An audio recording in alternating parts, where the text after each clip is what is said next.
नमस्कार। आकाशवाणी जयपुर अजमेर से प्रस्तुत हैं प्रादेशिक समाचार।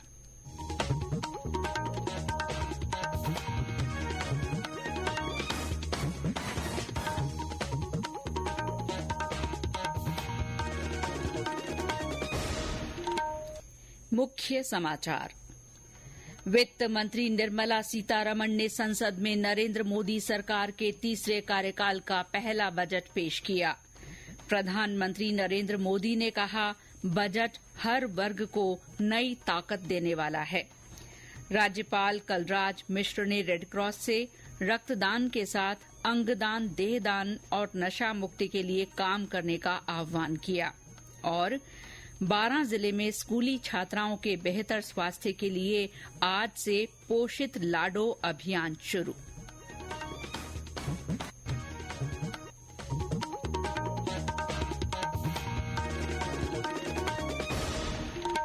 समाचारों के साथ मैं शीला चावला। और अब समाचार विस्तार से। वित्त मंत्री निर्मला सीतारमण ने आज लोकसभा में वर्ष 2024-25 का आम बजट पेश किया।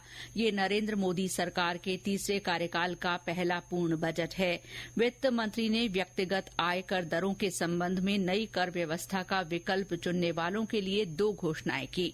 वेतनभोगी कर्मचारियों के लिए स्टैंडर्ड डिडक्शन यानी मानक कटौती को 50,000 रूपये से बढ़ाकर 75,000 रूपये करने का प्रस्ताव किया गया है।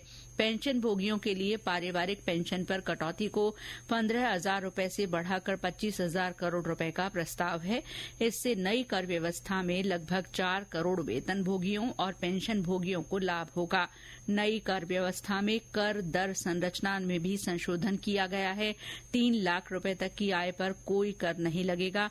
3 से 7 लाख रुपए तक की आय पर 5%, 7 से 10 लाख रुपए तक 10%, 10 से 12 लाख रुपए तक 15%, 12 से 15 लाख रुपए तक 20% और 15 लाख रुपए से अधिक आय पर 30% कर लगाए जाने का प्रस्ताव है।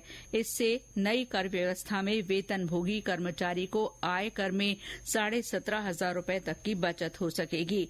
बजट में रोजगार, कौशल प्रशिक्षण, एमएसएमई और मध्यम वर्ग पर ध्यान केंद्रित किया गया है। रोजगार, कौशल प्रशिक्षण और अन्य अवसरों की सुविधा उपलब्ध कराने के लिए प्रधानमंत्री की 5 योजनाओं और पहल पैकेज की घोषणा की गई है।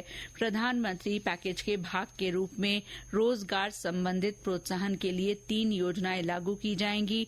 रोजगार पाने वालों को नियुक्त करने में कर्मचारियों और नियोक्ताओं की सहायता के लिए सब्सिडी के रूप में 1 महीने का वेतन दिया जाएगा। दूसरी योजना के तहत विनिर्माण क्षेत्र में अतिरिक्त रोजगार को प्रोत्साहन दिया जाएगा। तीसरी योजना नियोक्ताओं पर केंद्रित होगी। कृषि और संबंधित क्षेत्रों के लिए 1,52,000 करोड़ रुपए का प्रावधान किया गया है। वित्त मंत्री ने ग्रामीण बुनियादी ढांचा सहित समग्र ग्रामीण विकास के लिए 2,66,000 करोड़ रुपए के प्रावधान की घोषणा की। अगले 2 वर्ष में पूरे देश में 1 करोड़ किसानों को प्राकृतिक खेती के लिए सहायता दी जाएगी।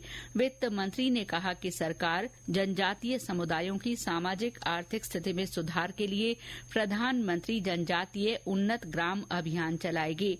उन्होंने कहा कि महिला नीति विकास को बढ़ावा देने के उद्देश्य से महिलाओं और बालिकाओं के लिए लाभकारी योजनाओं पर 3 लाख करोड़ रुपए से अधिक का आवंटन किया गया है।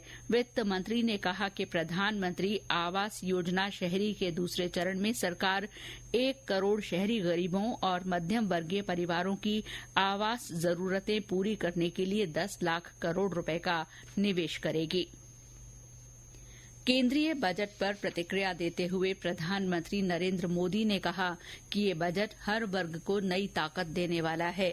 एक वीडियो संदेश में प्रधानमंत्री ने कहा कि इस बजट से भारत को वैश्विक विनिर्माण केंद्र बनाने में मदद मिलेगी। टूरिज्म क्षेत्र गरीब और मध्यम वर्ग के लिए कई अवसर लेके आता है। इस बजट में टूरिज्म क्षेत्र पर भी विशेष बल दिया गया है। साथियों, एनडीए सरकार ने पिछले 10 साल में ये सुनिश्चित किया है कि गरीब और मध्यम वर्ग को लगातार टैक्स से राहत मिलती रहे। इस बजट में भी इनकम टैक्स में कटौती और स्टैंडर्ड डिडक्शन में वृद्धि का फैसला लिया गया है। रक्षा मंत्री राजनाथ सिंह, संसदीय कार्य मंत्री किरेन रिजिजू ने बजट को सभी नागरिकों के सपने पूरा करने वाला बजट बताया। केंद्रीय संस्कृति और पर्यटन मंत्री गजेंद्र सिंह शेखावत ने अपनी प्रतिक्रिया में कहा कि प्रधानमंत्री नरेंद्र मोदी ने विकसित भारत के लिए जो रोड मैप बनाया है, वित्त मंत्री ने उसके अनुरूप ही रोजगार, कौशल विकास, व्यापार, उद्योग जगत तथा मध्यम वर्ग के लिए आगे बढ़ने के शानदार अवसर प्रस्तुत किए हैं। केंद्रीय मंत्री अश्विनी वैष्णव ने बजट में एमएसएमई क्षेत्र के लिए की गई घोषणाओं की सराहना की। देश की अर्थव्यवस्था में लघु उद्योगों का, एमएसएमई सेक्टर का बहुत बड़ा महत्वपूर्ण रोल है।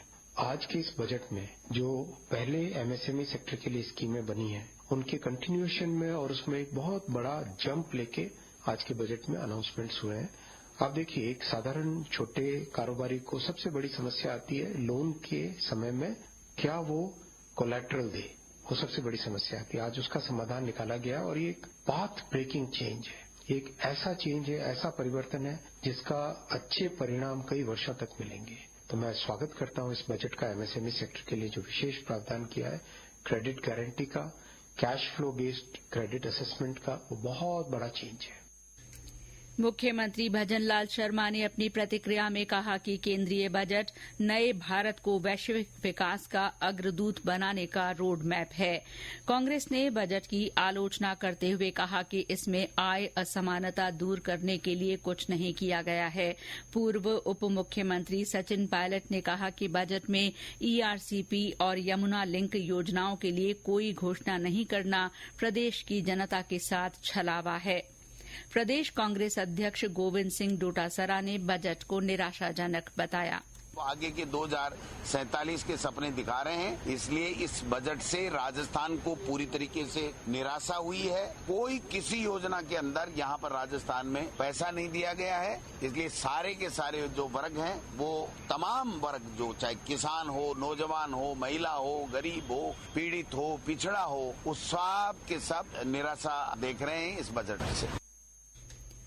उद्योगों ने केंद्रीय बजट 2024-25 का स्वागत किया है। फिक्की के विशेष समूह के पदाधिकारी अजय डाटा ने कहा कि ये विकास को गति देने वाला बजट है।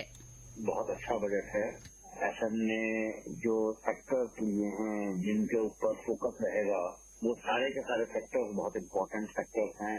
चाहे वो एग्रीकल्चर हो, चाहे वो इंफ्रास्ट्रक्चर हो, चाहे वो बैंक हो, चाहे वो एमएसएमई हो, इन सब के लिए बहुत इम्पोर्टेंट फोकस है।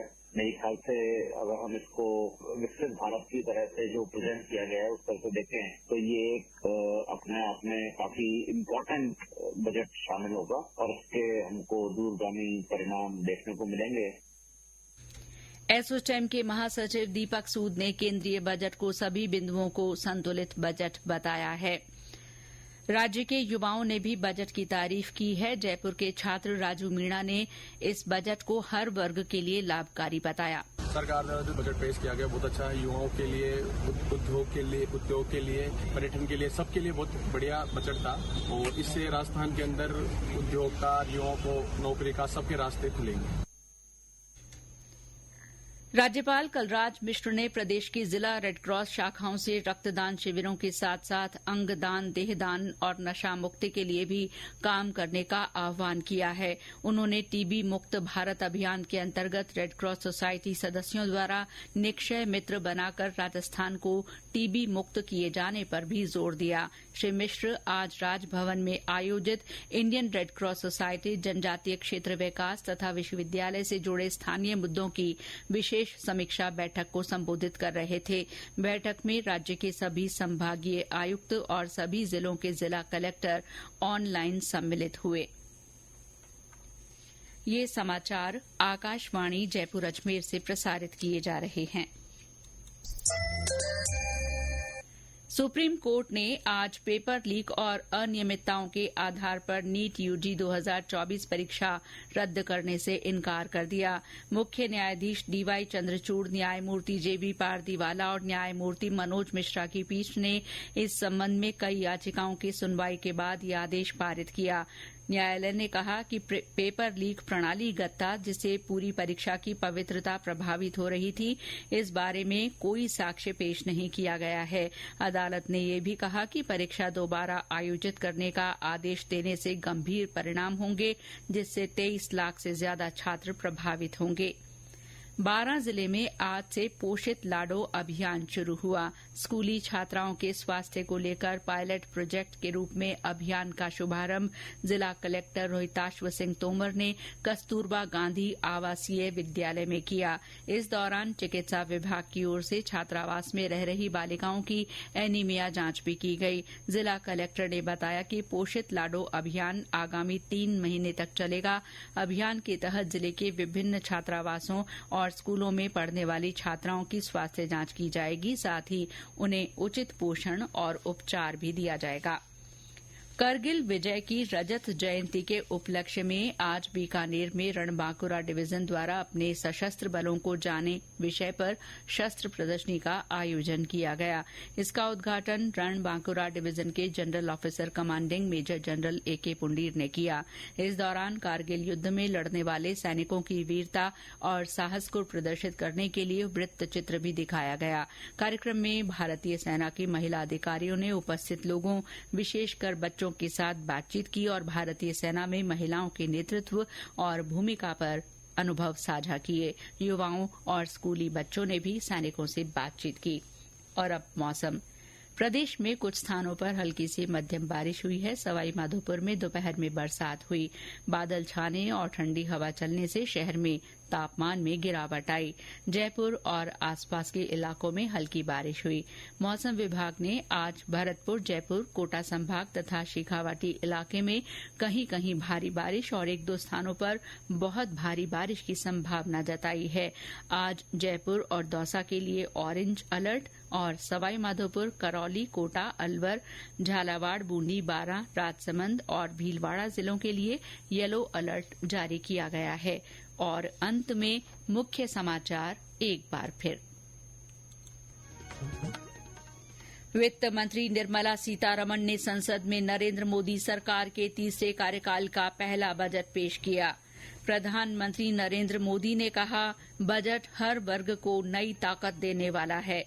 राज्यपाल कलराज मिश्र ने रेड क्रॉस से रक्तदान के साथ अंगदान, देहदान और नशा मुक्ति के लिए काम करने का आह्वान किया है। और बारां जिले में स्कूली छात्राओं के बेहतर स्वास्थ्य के लिए आज से पोषित लाडो अभियान शुरू हुआ। इसके साथ ही प्रादेशिक समाचार बुलेटिन समाप्त हुआ। नमस्कार।